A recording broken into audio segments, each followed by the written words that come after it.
So, you've just bought your shiny new iPhone. Here are 10 things that you need to do first. Okay, first thing first, let's check for software updates. Because this is a brand new phone, doesn't necessarily mean it comes with the latest iOS software on there. So if you go to settings, scroll up, go into general, and then go to software update.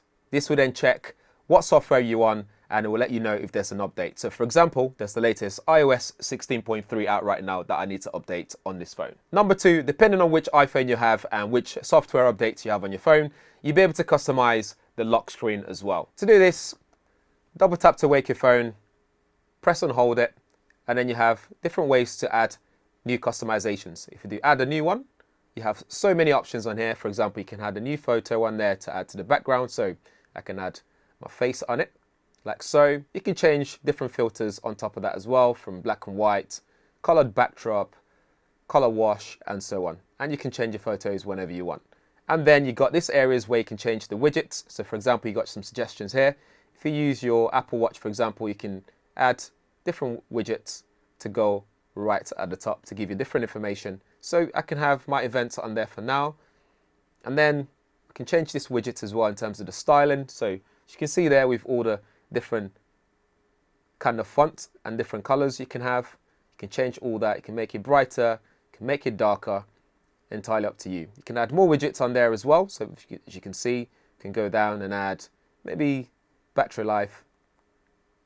We can drag different ones as well to add widgets. We go back out. We can have fitness widgets on there if we want to.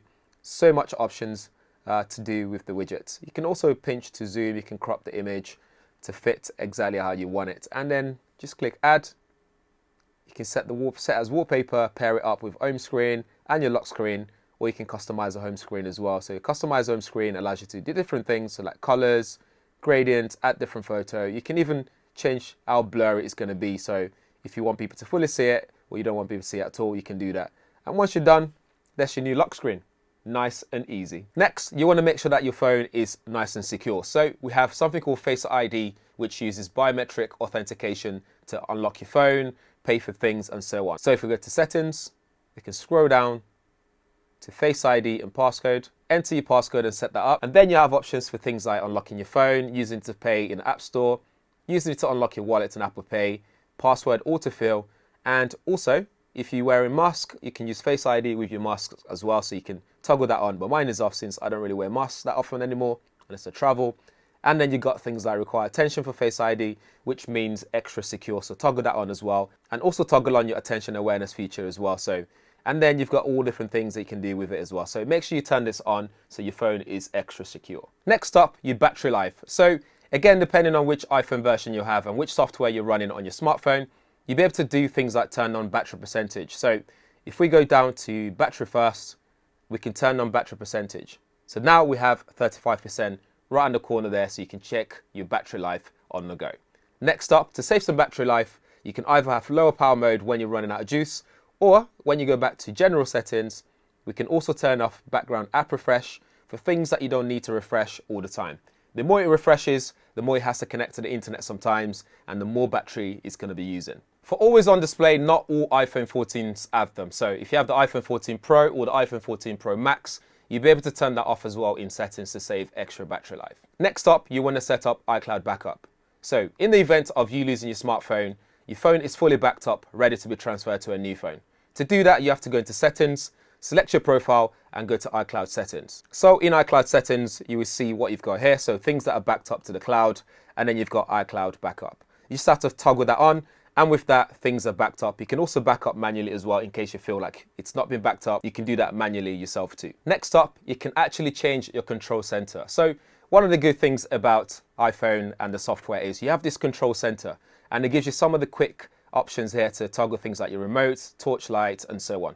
But sometimes some of these aren't useful to you, so you can customize those as well. So all you have to do is go into settings, scroll down into control center, and once you get to control center, you can turn things off, you can add things as well, so you can rearrange them as well. So for example, if I don't want Apple Remote Control, I can remove that like so, and then I can put things like dark mode in there instead, so I can add it, and I can also just move them up and down and rearrange it to where I want. So now, when I go to Control Center, I've now got that there. Apple Remote is gone, and the new feature that I've added is now added to my control center.